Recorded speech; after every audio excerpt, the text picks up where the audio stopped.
realistically, just can't see New Zealand coming back from this. Henry being brought back into the attack.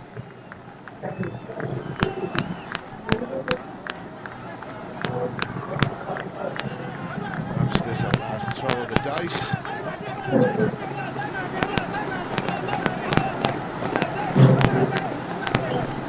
Nothing in the wickets column today for Henry.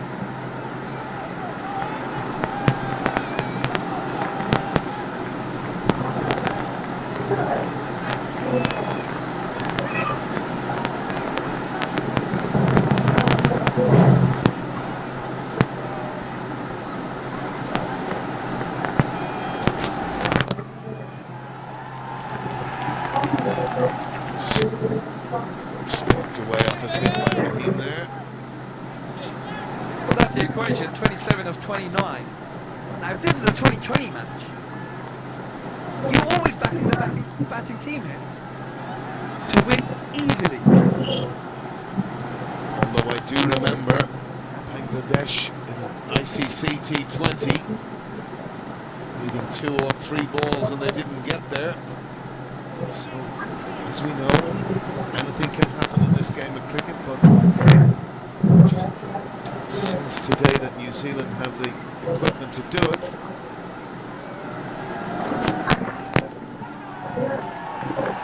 And that's gone to the boundary there. Fade away by Mamadou.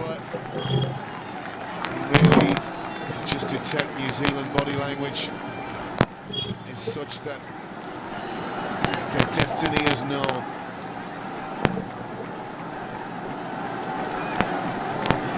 Full ball there from Matt Henry, and easily dispatched backward square for 4 by Mamadou, who's quietly and calmly gone to 28 now.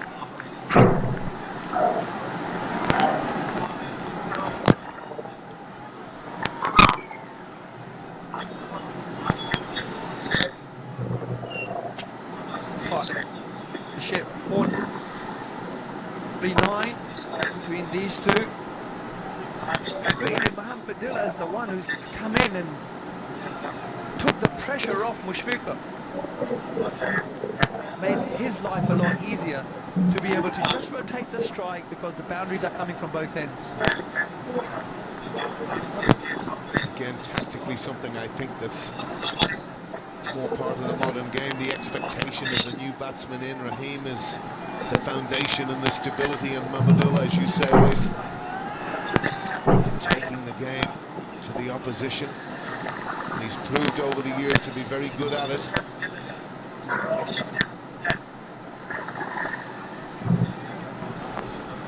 Played some really good shots, a bit of unorthodox, and some power as well.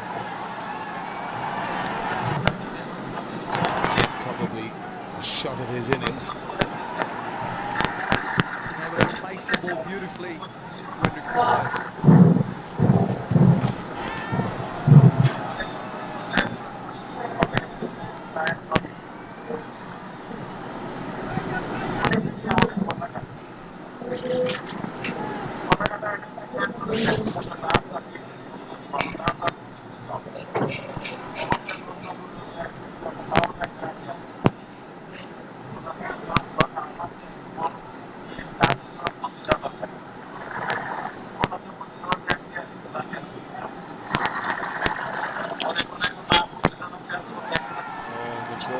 Clubbed away on the leg side. That's the end of the over, the 46th, 2:49 for 5.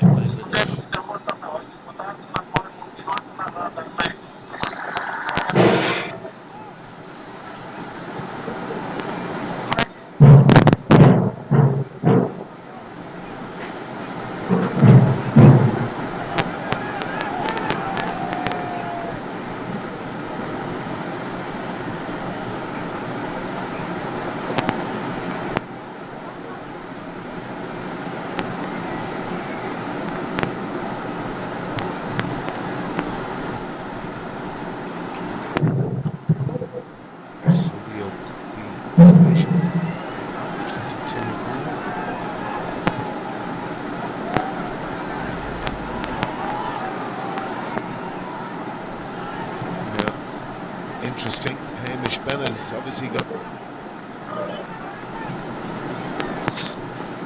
air of frustration about him. That certainly looked wide to me. Maybe a little bit of jockeying of the umpire in the last over, fiddling with his ear. Sorry, I can't hear you. I don't know what it was, but I'm not so sure.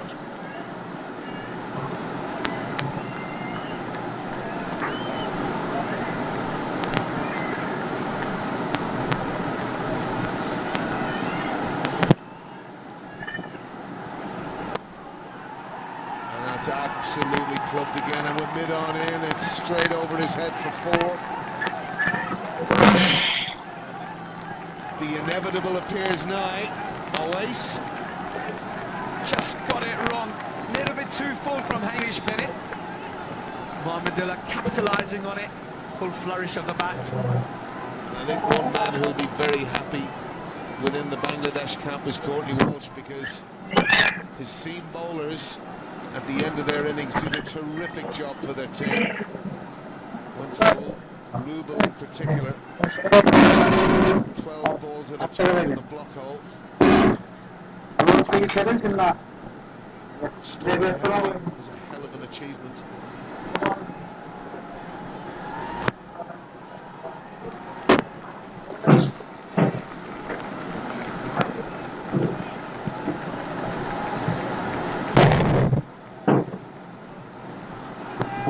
It's amazing how quickly a game can go away from you.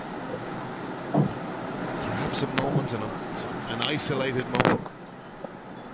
Blowout came and wickets were tumbling. Santner bowl up wide down the leg side, and you just felt momentum slipping from New Zealand. These are just little moments in a game, but for me, Bangladesh's discipline at the end was vital.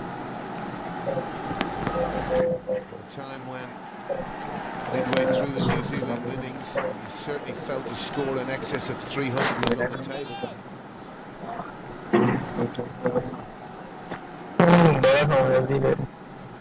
Really looks now as if Bangladesh are cantering.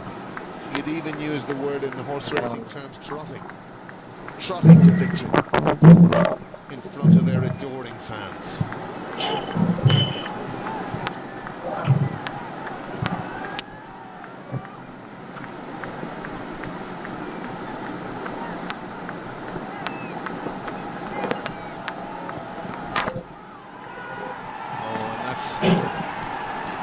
That's gone for 6.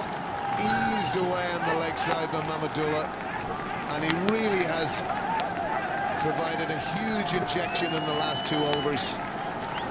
And the end is clearly nigh, with Bangladesh needing 10 for victory here. It's a great shot from Mahmudullah, clearing the ropes easily.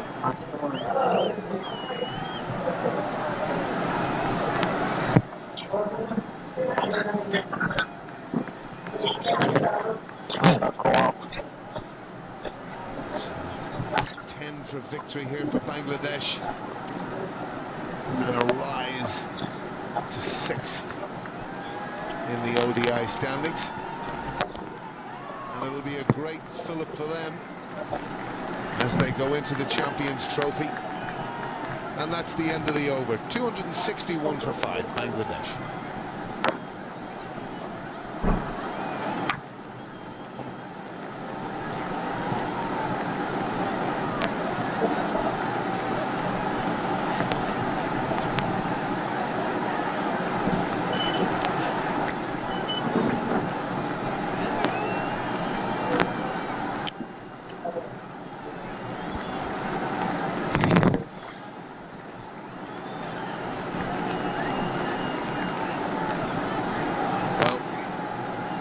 Probably not a good time to be reintroducing former New Zealand captain Jeremy Coney with his fellow countrymen 10 away from defeat here in a thrilling ODI match.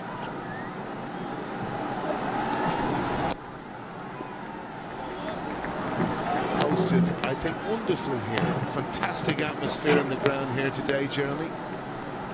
It's been a really good day, hasn't it, Alan? I mean, it's felt a bit like kind of Dakar, I've got to say, because there's been fantastic support from the Bangladesh people. They've supported their side, other side of the world, really, and there's plenty of them.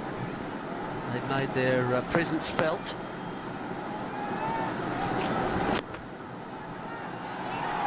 Well, as you say, Jeremy, there's just something wonderful about cricket in Asia. The one singular aspect of it, outside of how they play, is just adoring fans, the noise, the glamour, everything that goes with it. And you can only marvel, as far as I'm concerned, having been to the subcontinent watching cricket, I have to say. I hasten not playing, but it's a wonderful atmosphere to be around a cricket match in.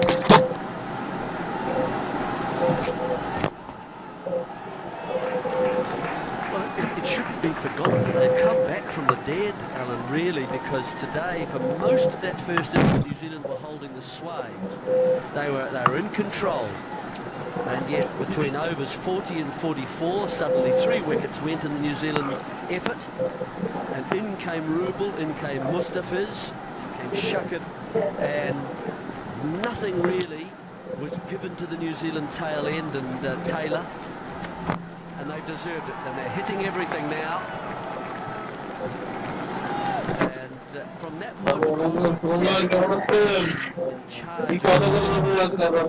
New Zealand knew they were under par with the score.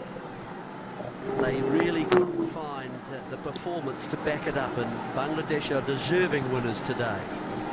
Well, I think it was typified by that wonder delivery by Shakib to Satner, and 3 balls later Monroe going, who absolutely pulverised the Irish attack, the tail end of their innings. But to lose momentum players like that at such a vital time left Ross Taylor really in no position to take the game. He had to manage the tail, and that was pretty difficult. And I just thought Bangladesh's bowling at the end of the innings was wonderful. Yeah, well, it will be New Zealand's, that trophy, from their performance earlier on in this tri-series. Looks a bit like the Bledisloe Cup at the top end. Well, we own that. We own most trophies.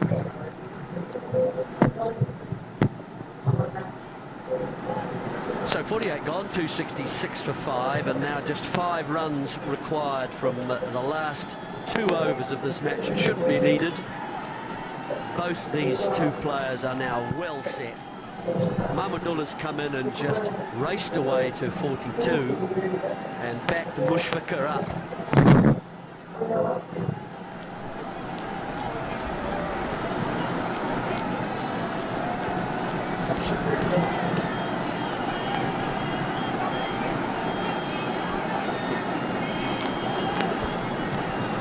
Jeremy, whenever I watch Hamish Bennett going back to his mark, I wonder, does he actually ever want to bowl?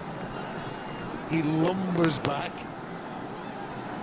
but certainly early on did a real decent job for his team. He's probably struggled a little bit in the last few overs. Well, it's a lovely stroke just for a single.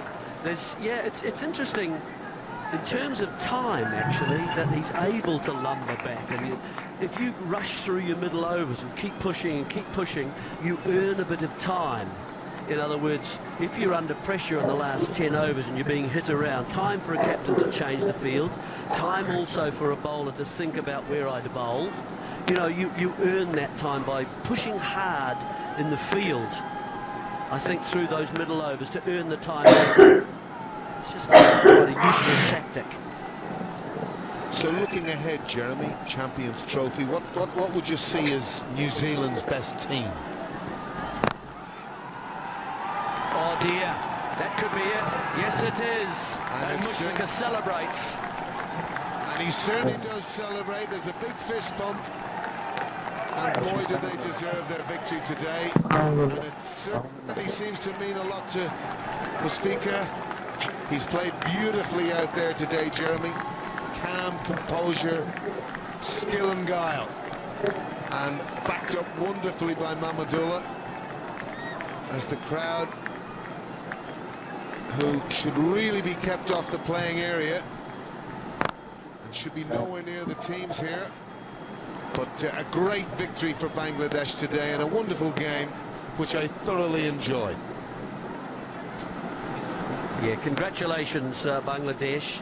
Two experienced players, old heads out there at the crease, and that stroke so much in front of square, onto it so quickly. A good stroke to win the match.